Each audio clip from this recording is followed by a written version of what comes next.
everybody for joining our talk. It's the last talk of the day and of the conference. So thank you for being here. And then I'm myself too, I'm so happy to have Rayees here from California, and I'm from Chicago. So Rayees, again, RisingWave head of product. So I learned a lot from him too about product, and it's really great. So we are here too. Actually, I'd say, we're kind of a bit of an experimentation because we want to also bring to you RisingWave, this knowledge of the stream processor. It's really, as I learn more too doing this presentation, I realize it's really a powerful stream processor. It's very lightweight and everything. So I even can't wait for Rayees to tell us all more about it. But as such too, we want to apply this to a ChatGPT type of application scenario. So we want to share with you about that too.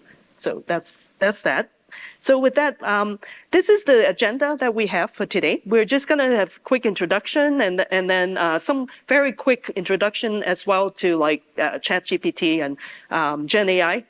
Just because, let us see a show of hands. How many of you are already working with generative AI apps? Maybe, yeah. Oh, okay, so quite a few. So, but as such too, it may also be helpful because not everybody has that background. So I just go over like little quickly and also how stream processor can be applied, to doing like ChatGPT type of data pipeline.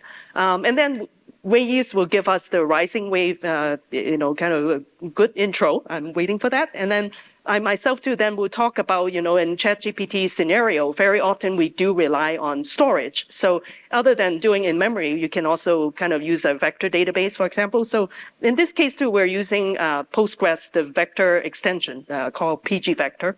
And then we'll just show a quick demo too of just how you could do things, right, with the PgVector, and also actually most importantly to see how RisingWave works too. So yeah, so that's about it for us for today, for the the agenda. So also too, before we really start, let's give ourselves an introduction, although Kathy already gave it, and yesterday too I also did a talk. So if you are here already, then you already know me, but just really quickly, I'm a developer advocate. Actually, I left DataStax just recently too, but I'm still very actively engaged and I'm consulting at the moment.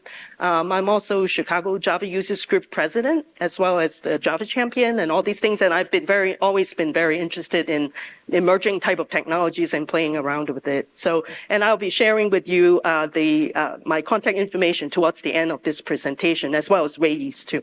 And now we will have Rayees introduce. Can you guys hear me okay? I think we need to. Good. Yeah. Hi, my name is Rayees Pasha. As I mentioned, I am head of product at RisingWave Labs.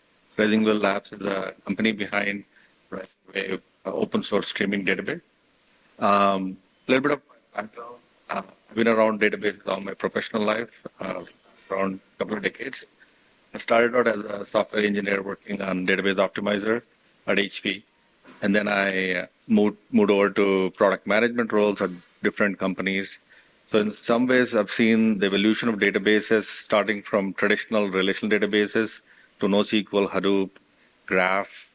And then now I think it's like a full circle because the same fundamentals that were part of the traditional relational database are being applied in a new realm in this case of streaming and Gen AI and new workloads. And my talk will talk about how sort of SQL is again coming back to help with augmenting some of these newer workloads. So yeah, looking forward to the talk. Thank you. Okay, so now let's kind of just spend 5 minutes or so quickly, right, talking about Gen AI, ChatGPT. I think these days, as we all know, it is everywhere, right? It has taken the world stage, so to speak.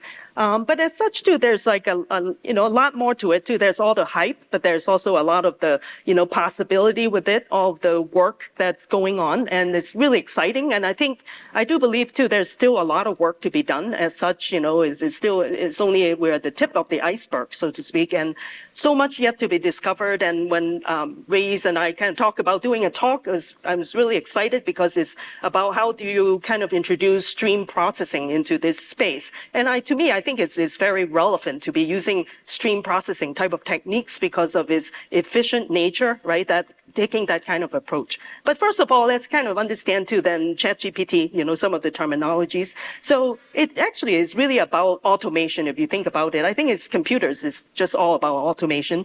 But first of all too, let's just also understand, right, AI, as we all know, right, is this all encompassing thing now, this whole umbrella. But actually, if you kind of go deeper, then there's also, AI as such, right, is about how do we, mimic the intelligence and, of human beings and the behavior, the patterns, everything, and to kind of get the machine to do the work for you. I think to the point of not even having us to worry about thinking about, what to ask. So right now, the ChatGPT, revolution to me is beginning because we still need to make sure that we prompt it correctly to get the right answers. Anyway, so that's AI. And then if you go deeper into sort of peeling the onion, then there's machine learning, which is actually making use of techniques of learning from the data, right? It's making machine learn from all of it, supervised training, unsupervised, and also reinforcement learning. Those are the three big categories. However, just having that is not quite enough because what really is the magic of it is really going into deep learning in which, we're these techniques to perform like human beings. How can we think, right? Using the neural networks, that type of approach. And so that's really deep too. As we all know, all the research are now in that layer. That's what LLMs, everything is really in that particular layer. So that's a kind of quick intro. And then Gen AI too, as such, is a very disruptive field, as we all know. So the big difference is now is that we need to prompt, we need to input, give the robot some input, and we have to prompt it correctly. But the thing is though, big difference is that there's no need for us to follow strict patterns of asking. So this prompt is essentially, can be language-based, right? Linguistics, and you can just ask to the bot as though you're talking to another person. So that's pretty kind of a disruptive kind of way of doing things. And of course, too, Gen AI is kind of, making predictions and not just like business, the traditional business way predictive. Now we're talking about generative. You can actually write blog posts and all of these things, generating code, all these things. Okay, so then the next thing is really about GPT that's what is the transformer, is essentially taking human languages and transform that, make them as input or even text that are in conversational style. And it does a lot of pattern matching, and hence we do need to rely on vector storage and for efficiency type of purpose, I think, especially when we're dealing with large data sets, right, that type of situation. And then essentially too, it answers questions for the prompts. Okay, and then there's also NLP, which is natural language processing, is a subfield of linguistics of computer science, and it's really enable machines to, again, process natural language data sets in huge, kind of volumes too. And it uses, machine learning approaches and also deep learning to kind of derive all of the insights from it. But the thing though, for developers to work with us really directly would be the LLMs. I think that's kind of already known fact, large language models. So it's a type of machine language model, it's foundational type. And it also takes a lot of, resources to process it, as we all know, right? Lots of GPUs and everything. It essentially makes use of NLP underneath the hood, to kind of figure out the prompts and then do all the work too. So that's what we interact with. And how do we work with LLMs is also interesting, right? As developers, we want to know. So LangChain, Llama Index, these are really popular, but they are primarily Python and, Python and JavaScript and TypeScript. But the thing is too, there's also, for example, this one I'm just showing here is semantic kernel from Microsoft. That's also open source, and they also have Java SDK to it. And then there's also Palm from Google to work with their Vertex AI. And then also Hugging Face, which is a repository to kind of think of GitHub for source code, but Hugging Face is like the AI kind of repository for storing AI models for sharing, kind of like the place where you can kind of get models and things like that. And then also, then because this kind of conference is kind of started off with the tradition of Java, so I wanted to also bring up too, and also the example I'll be showing is actually using LangChain 4J. It isn't the same as LangChain, however, it has all the concepts too that's kind of derived from LangChain. That's a completely different group of people, open source committers working on LangChain 4J. I think that's kind of a pretty promising kind of Java-based framework. And then again, semantic kernel has Java SDK, and then there's also JLlama, which is a Llama implementation in Java by actually the architect at DataStax, where I used to work. And then also JVector is a lower level library that enables you to do fast vector searches too. And then also there's Llama 2, which is Java-based, but is derived from Llama C, which is a Java port from that. Okay, so now that's kind of real quick kind of run through. So let's now hear about RisingWave. So, okay. All right. I can use that. that. Or kind of click too. I guess you can hear me okay. So let's talk a little bit about RisingWave, which is, as I mentioned, a stream processor. Now, this might seem like a switch of a topic because we're talking about Gen AI and now we're jumping towards something different. So I want to start with a connection between why stream processing matters for Gen AI applications, and then go deeper into defining what stream processors are and what sort of other use cases that stream processing can be useful for. So in a way, the reason why stream processing is important, or the processing framework is important, is because all of the machine learning models are built, the underpinning for those models is the data that you supply, right? And especially for the new class of applications that we're trying to build, the new AI business applications like chatbots, copilots, enhancing search capabilities, they're all basically being built with a combination of what we call foundational models, which are the LLMs, GPT, GPT-3, GPT-4, Llama, and then Claude, combining that with the enterprise proprietary data. So the models by themselves are static, built on vast amount of data that it's been trained on, but they don't have the key ingredient for it to be effective in an enterprise setting, because enterprise data is rich. As you can see, you have CRM data, you have finance data, which provide the context within which a question, in the case of a chatbot, what the right answer is not sufficient to just use the large language model, because that provides the computational framework, but it doesn't provide the context within which that question needs to be answered.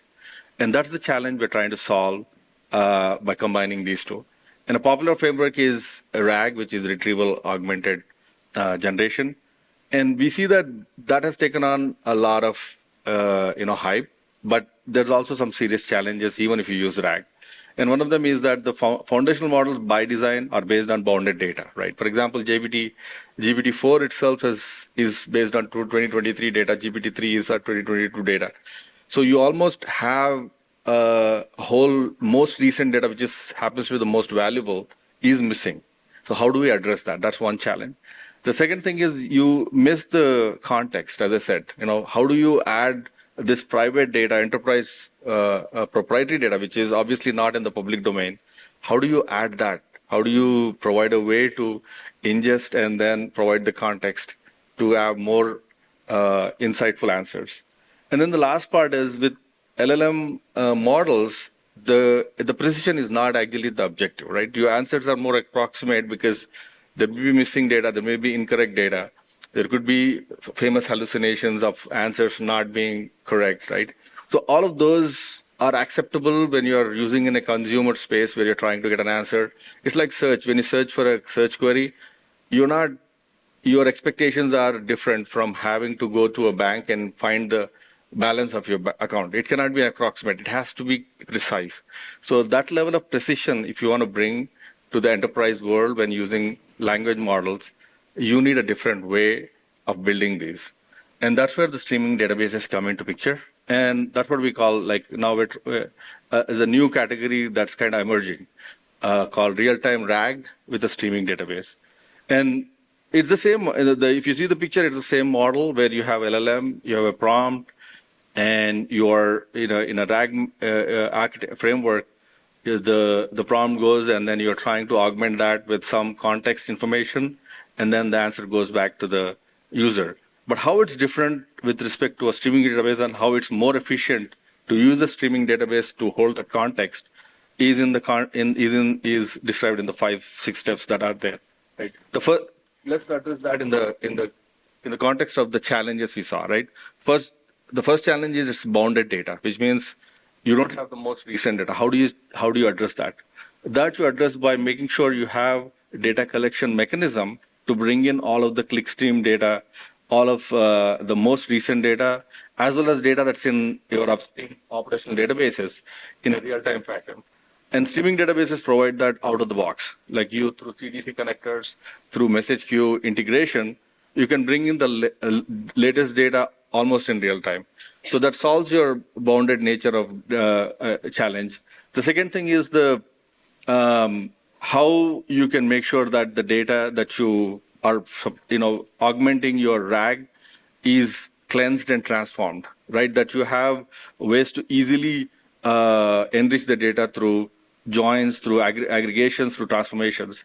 And streaming database provide that in native SQL. So you don't have to write custom code for each application. You could just write simple SQL code, and that automatically transforms and provides you indexes built that you can, that the LLM prompt can write from a SQL to a text to SQL client and retrieve the data in real-time fashion. And the third thing is, one of the big challenges with these kind of systems is if your system has to full index all of the data, it becomes a challenge. Streaming databases out of the box provide materialized views, which is incrementally built views that maintain state information based on the most recent data. So for a copilot or for a chatbot, if you ask a question, the answer has to be right away because the end user won't wait for you to build an index and return an answer. So all those aspects in terms of promptness, going back to the chatbot or an assistant that you're building, all of those are addressed by design in a database, in a streaming database. And it's not that these were custom built for this application, it just happens to be one of the applications. And I'll go into a little bit of detail about what stream processing and streaming database as you will see.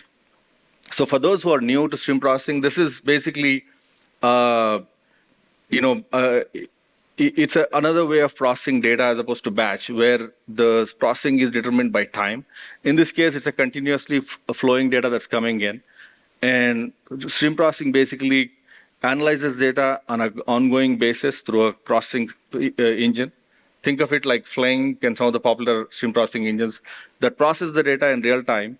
And the trigger for the computation is not someone running a job, but the arrival of data itself will trigger the computation. And then you basically output the data on the other side, whether you store it or push it to a downstream system. And most common use cases so far have been about detecting anomalies, taking some action. For example, if you have a architecture that requires you to have multiple systems that act on some event-driven architectures, stream processing would be something you would use.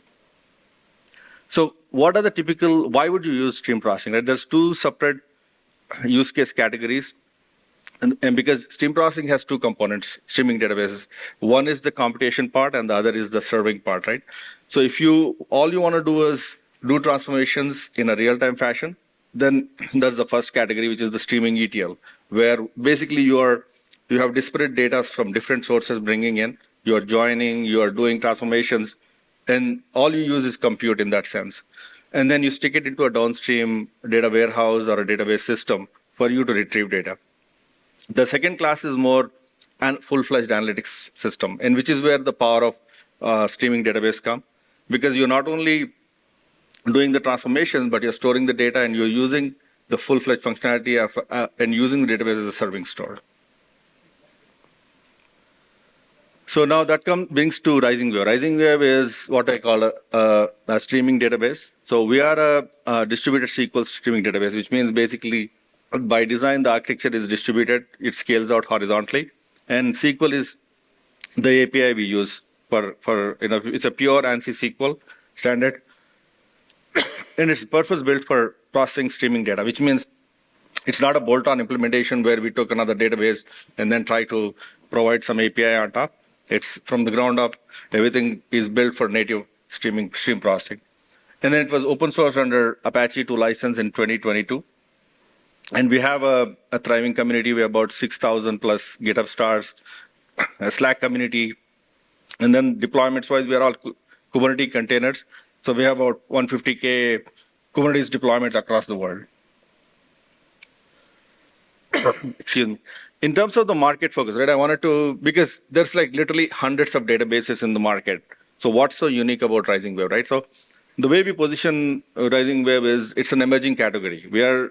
If you need to query discrete event data in a real-time fashion, that's the core use case we're trying to address. Even if you plot all of the database in terms of latency from sub-second all the way to hours, you have various categories of workloads you can run. And even on the extreme left, where you have the real time, we already had real in-memory analytics, we had our OLTP processing systems. So how streaming databases are different is because, excuse me, that the computation model is different. It's the incremental computation model. So as I said before, with all of the batch processing systems, the expectation is the data is already in the system, that you ingested the data, you did the transformations, and then when the user runs a query, that's when the data gets retrieved and served. In the case of streaming databases, it's the opposite. The arrival of data will automatically trigger the computation, and the data is always ready. So you don't have to run a job to retrieve the data. It's automatically there for a user to consume. So from that perspective, it's the paradigm itself is a little bit different. And it addresses a number of things, right? From a real-time performance perspective, you don't have to have some sort of a logic that the user has to have in terms of the latency. The system will encapsulate that. And if you have complex data pipelines, like for example, some of the first generation stream processing systems like Fling, you can build these, but you have to be an expert in building low-level code in Python, in Rust, and other languages. In the case of RisingWave, it's just simple SQL, standard SQL. You write some DDL statement, DML statements, and you can mimic the same exact complex pipelines. So from an ecosystem perspective, this is what it looks like, right? So typically, a streaming database is right in the middle between the upstream and downstream sources. The upstream sources could be your message queues like Kafka, Red Panda, Pulsar, could be operational databases, file systems. So basically, for RisingWave, all of the upstream sources look like basically base tables, right? You create a source, you ingest the data, and then from that point onwards, you're dealing with tables, basically. You can create views, you can create indexes, you can join them like two tables, you can aggregate, you can filter them based on predicates. So all of the operations you can do in stream processing, and all of this happens while the data is in motion. We don't even have to store the data because while the data is in transit, you process it, and then you stick it into a higher level abstraction called materialized view. It's similar to what a data warehouse materialized view is, except here the MVs get automatically updated, incrementally updated, and kept up to date. Now, once those results are stored, you have multiple ways to consume it. You can use your favorite BI tool, or you can write a native application in Python, Go, Java, and multiple clients. Or you can sync it to a downstream system, like a data warehouse or data lake for consumption. So what's unique about RisingWave? Like I said, it's a brand new system, right? So in a way, there are three areas that I want to highlight in terms of the feature areas. First is the engine itself, right?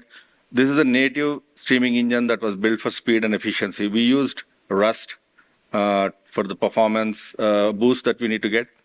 And then also it's built for, we use tiered caches to provide you the trade-offs in terms of price performance so that you can pick based on your workload how you want to deploy the system. The second thing is it's a cloud-native deployment platform, right? So we have separation of compute and storage, so you can independently scale your compute and storage. So from that perspective, you can really pick based on your workload. You can have multiple clusters sharing the same data. So in a very elastic fashion, you can scale up and down. And then the system itself doesn't have dependencies like Zookeeper and other things. It's a self-contained system. And the last thing is the open ecosystem, right? It's a SQL-based interface, which means it's full compatibility with PostgreSQL. So any client that can speak PostgreSQL will out-of-the-box work with RisingWave. And then we have UDF support for logic that cannot be expressed easily with SQL. You can write custom code through UDF. And then the last thing is it integrates with all open standards and computing frameworks. Like you say, Kafka, Pulsar, whatever your upstream system is, we have a connector for it. So in the terms of the architecture, it's like, we have, like I said, it's a scale out architecture. So at each layer, like serving layer, processing layer, or the persistence, you can scale out. You can start with a single node and you can go up to hundreds of nodes based on your need. So in a way, it's purely scalable. And on the meta server side also, you can have HA deployments, you can have multiple instances so that you can have a hot standby for really critical workloads. You can deploy, you have flexibility basically in terms of deployment choices. Now, in terms of the use cases, like I said, we are, by design, streaming workloads happen to be in a very low latency fashion. So if you think about low latency in terms of the time, you can go from a few milliseconds all the way to an hour. That's kind of the window through within which most of the use cases happen to be for the streaming databases. And all the ones that are listed here, recommendation, dashboarding, all of these are our actual customers who have implemented solutions. Now, you also see other use cases that are outside the bounds, like, for example, training large-scale data sets. Those are not good fits. But at the same time, if you have like really high-frequency trading where you have latency requirements of a microsecond, those are also not a good fit. So in a way, it's kind of between from a few milliseconds to a few minutes. That's kind of the sweet spot for us. And then I want to end with a couple of scenarios to show how simple it is to write, leverage, RisingWave. So here's an example of I use a scenario where you have data in a message queue, Kafka, Pulsar, whatever it is, and you wanted to query that data. And how simple it is, you just write these simple SQL statements, you can get that done. Like, for example, in this case, there is a message queue, Kafka queue that has orders information coming in. And all you have to do is create a GDO statement called create source that will automatically ingest the data into RisingWave. And then you create a materialized view that does what you want to calculate. In this case, you're trying to calculate the total amount of total sales per day. So once you create this MV and you run it, it's running in the background. It automatically calculates your totals per day as the new data, new orders come in. And for you, you don't even have to run this from getting the results when you run the query to see what is my total sales, daily sales. It'll automatically give you the most fresh and most consistent results all the time. You don't even have to go back and recalculate everything because of the fact that you have incremental processing model running in the background. You always have fresh results. And the second scenario I want to quickly highlight is how you can enhance your operational database. If you have an operational database of the kind like Postgres, MySQL, MongoDB, say you obviously use it for operational or for OLTP use cases. Now, if you want to run analytics on such data, it will put a lot of load on those databases. You can easily offload that analytical part to RisingWave, so you can do the stream processing on the fly and then stick the results back into the same database. Something like this could be done, again, with very simple SQL. Now, in the case, the first, you create a table within RisingWave called shipments here. The example is shipments. You're trying to get the shipment count. And then you create a materialized view that through the CDC connector reads the Postgres SQL and calculates that based on the logic where you are trying to get the shipment count from origin to destination and store that in that MV. And then basically you basically read that MV back to the Postgres and then through a sync command, create sync command. So with this, just 3 commands, you are able to actually extend your Postgres database to not only fulfill your operational, but also analytical workloads through a stream processing use case. These are just 2 examples. There's a whole bunch of other ways you can use a streaming database to augment your operational workloads. But yeah, just wanted to give a quick intro. Great. Maybe right, back to Mary now. Thank you, Rayees. So now then, let's kind of switch back a little bit. Like again, we're more like about experimenting with this, right? And I feel too, like in the Gen AI world, I think there's still the stream processing side, there's got to be more integration eventually. So anyway, so let's kind of move back a little bit. Every time we talk about data, then it's really about, we can do it in memory, for example, and a stream processor, but also at some point, do we want to be able to actually leverage on, a vector database, for example, especially in the case of if we're building a ChatGPT type of application.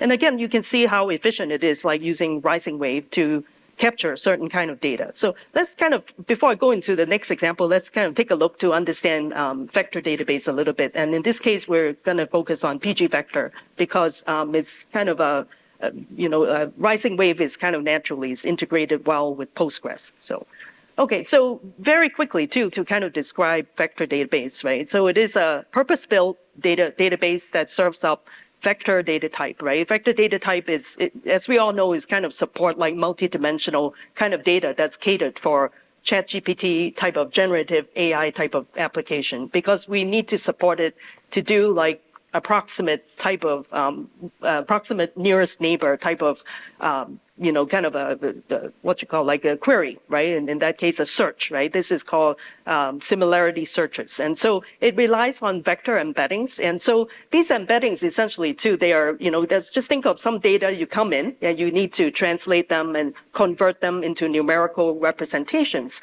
And if you look inside a database, what it looks like is essentially there are arrays of floating point numbers in there. So each kind of like different variations of a string will have a different, sets of storage for them too. So in order to be able to perform searches, similarity searches on it, we want to employ techniques that are mathematical techniques like linear algebra type of techniques. So we need like a database that can handle that type of data.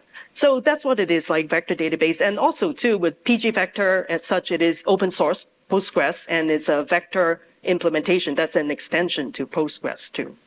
Okay, so this I won't kind of explain too much. Just now when, Rayees talk about essentially two vector embeddings, right? And you can support, to do searches and clustering and, product recommendations, anomaly detection, all of these things that are kind of, that are vector embeddings that are good for doing, as you can see, right? That sometimes when you do searches, you want to have some, kind of a context within that search results.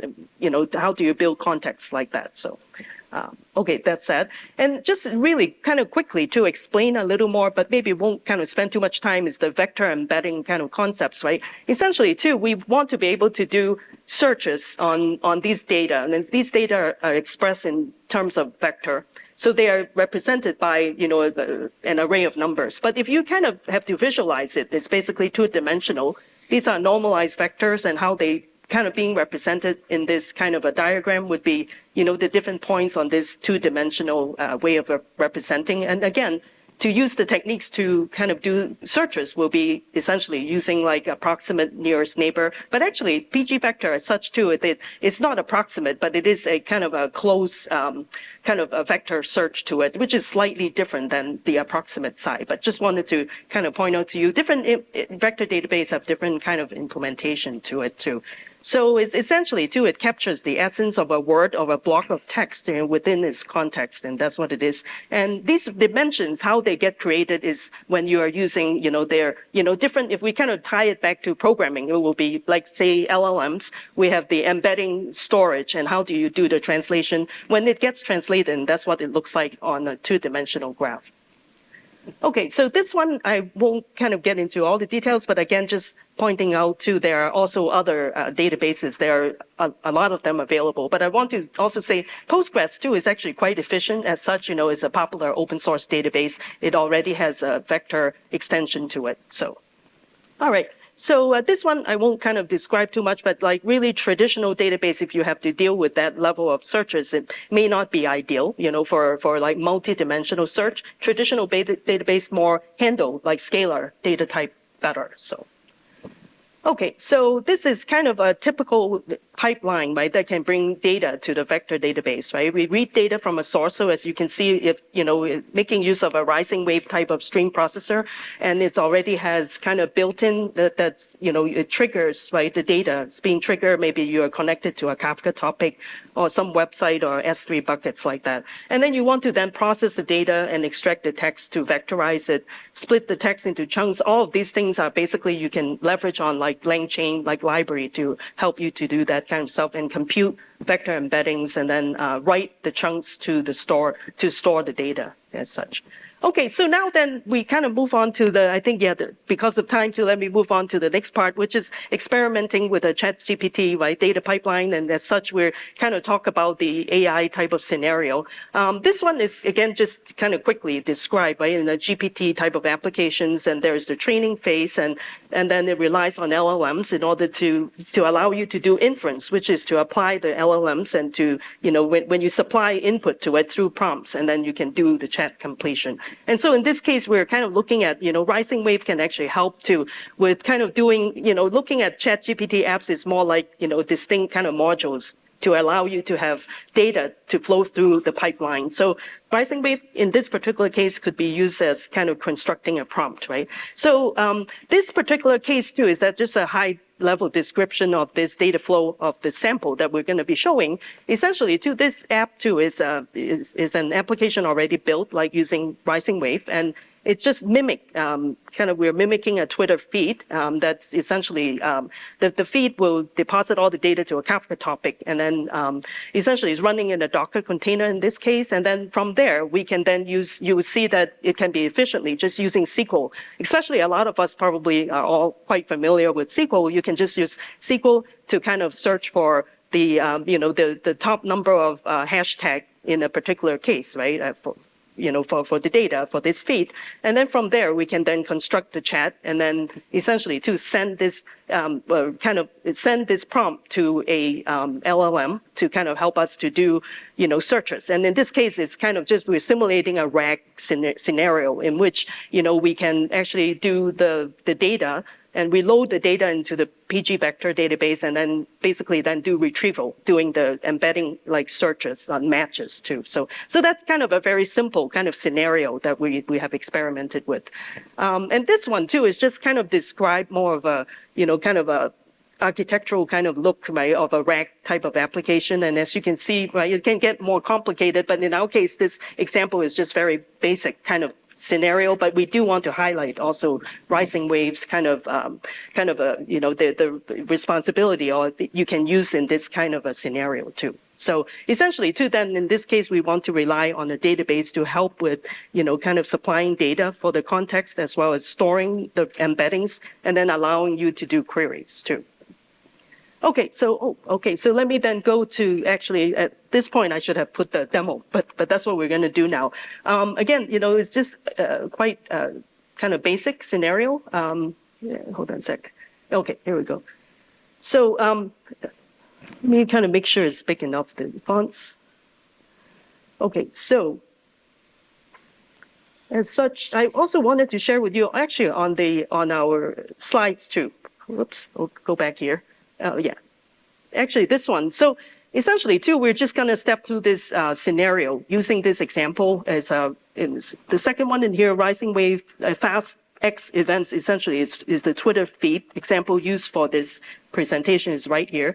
So this is the example that's on there, and it's basically doing a fast Twitter events processing. And like I said, I'll be showing that to you, but just want to kind of step through to give you an idea. With this, you can also try it yourself, right?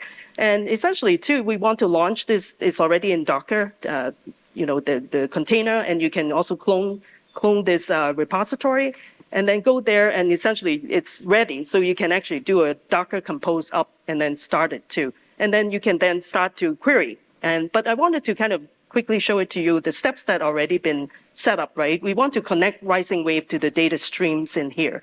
And this too is basically the data stream will have the data and also an author kind of component to it in a JSON type of format, right? And so we want to connect to it. And then essentially too, we also have already created is basically create source like a Twitter feed. And as such too, I really like the fact that it's already there. So you can already like connect to a Kafka. Is it in there, right? Yeah, you can connect to Kafka or even Pulsar or Red Panda as well. But in this particular case, we're connecting to Kafka. And the topic, we name it Twitter. And then essentially too, it's kind of mapped to this message queue in here. And then so whenever there's data in there, we'll it will be kind of populating this particular source, this Twitter source. And then from there, too, as such, right, we can define a materialized view and then analyze the data, too. This view, too, again, has already been created in that example, but want to quickly show it to you is this particular kind of code in here. We just create the materialized view. And essentially, too, as you can see, there are also kind of special like methods, too, that you can go and do regex matches and all of these things. And then essentially, then you can create your view based on your input from the Twitter feed in here as well.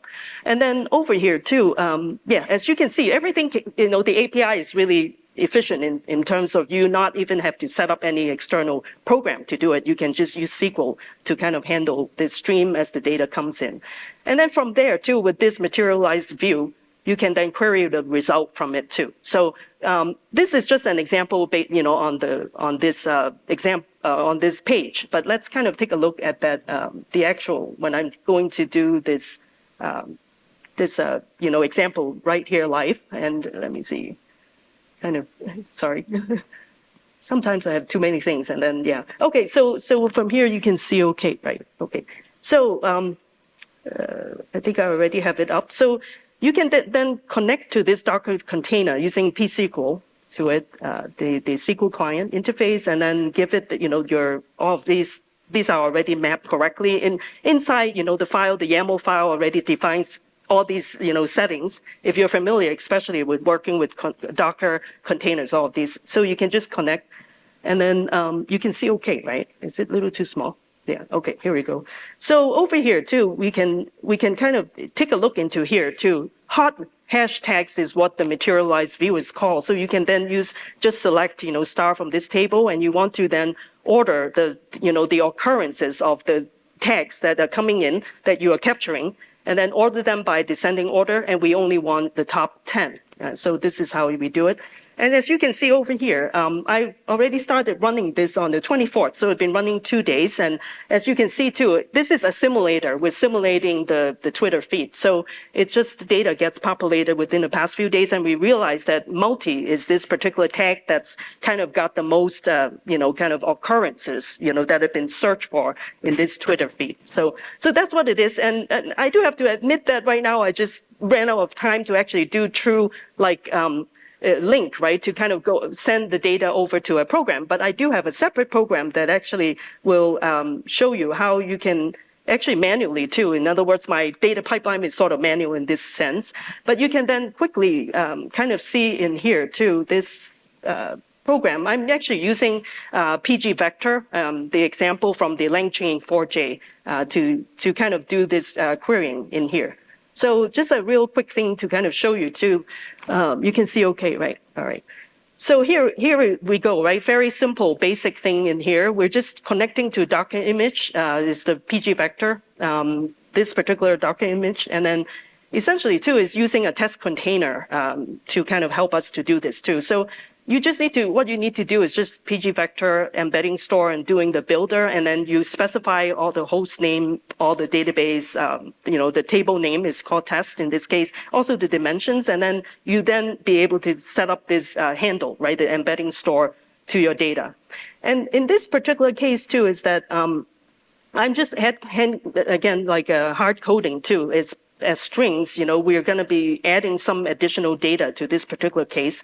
And then we're adding in two more, two search strings essentially. And then, or actually I should say 2 sets of data. And then basically to this query embedding, we're going to kind of simulate a question in here. What is multi in stream processor, for example? And then it will then go and do a find relevant of this query embedding, and then give you the relevant results to it. So we can then kind of take a quick look in this too. I've already built it, so let me do this first. Get rid of this, and then let's do that. We already built this, and then just quickly can see what happens too. Okay, might take a little bit of time, I think. Yeah. Okay, so it comes back to it's basically able to search, and then the ranking too is 0.8, proximity to it too. But right now too, I'm just doing a pure kind of PgVector kind of search. So then it's not, I'm not specifying how close it is. It's basically just return the first most relevant, which is like 0.81 of proximity to what you were looking for. And based on the question of what is multi-in-stream processor. So this is like an example of a PgVector type of searches. But let's see, I actually also have another one is the PgVector like load from a doc too. This one is basically too, I've loaded in a RisingWave text file. It's basically, I just read, and in this case too, I'm just reading from the file and converting into a string, and essentially too, then embed, this content into this embedding store in it. So that's the only difference. But I'm going to also ask for who is multi for RisingWave is my question. So in this case too, I can kind of run this and see the difference in here. I basically have like pump in the whole kind of document, but actually in this particular case too, it does return a whole bunch of answers based on what I'm trying to search for in this case. So yeah. And then you may too also be wondering, right, in terms of doing a RAG type of situation, I think we still have some time, right? So I also have another set of kind of exercise that I've done kind of experiment too.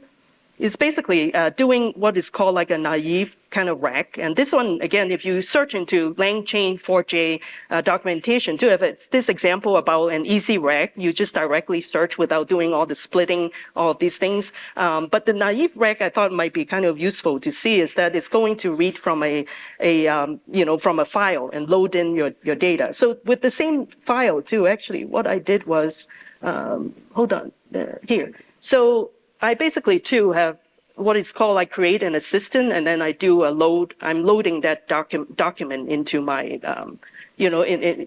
into my search too as part of this RAG kind of operations. And then from there too, we can kind of take a look too. But that's kind of the difference to it. And then we also try to ask questions. In this case, we're kind of doing a chat kind of scenario. So let's kind of take a look. We can run this one. I hope it's clear. And you can see, right? So this one I'm not hard coding. So basically I can just say what is multi in RisingWave, for example.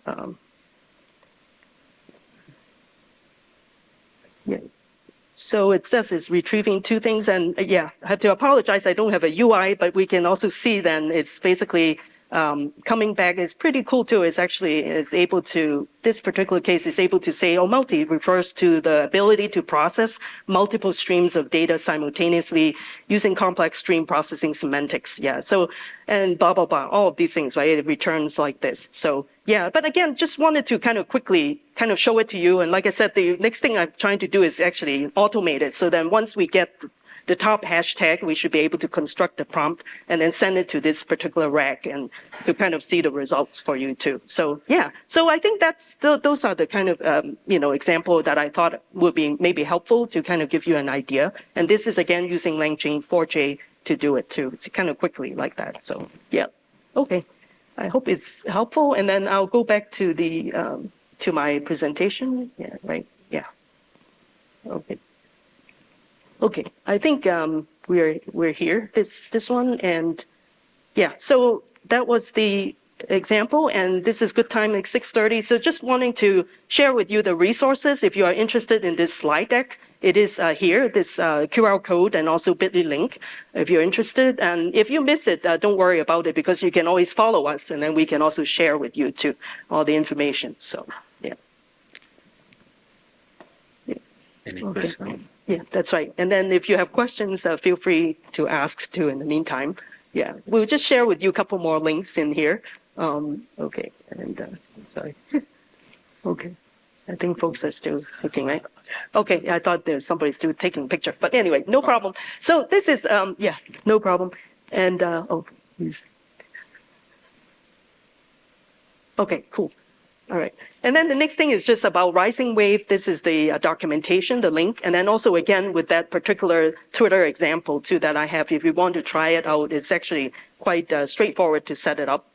And then also I have a stream too, is on Twitch, and also I multi-stream to YouTube as well. If you'd like to follow me, and there too, I'll actually do more hands-on work, and you can participate as well. I normally try to do it on Wednesday, Thursday, or Friday afternoon. I'm trying to resume it now. So I was doing it more during COVID because couldn't travel as much, but now starting to travel is kind of less. But I try to resume it. Okay, so then with that, this is how you can reach us, and myself and our LinkedIn profile, X, and also the website. And I also have a Discord server too. Yeah, and you have any No, thank words you. too? Yeah, Thank you okay. so much. If you have any questions about RisingWave, I'll be here to answer. That's right. Yeah, thank you. Thank you for joining our talk today. Thank you.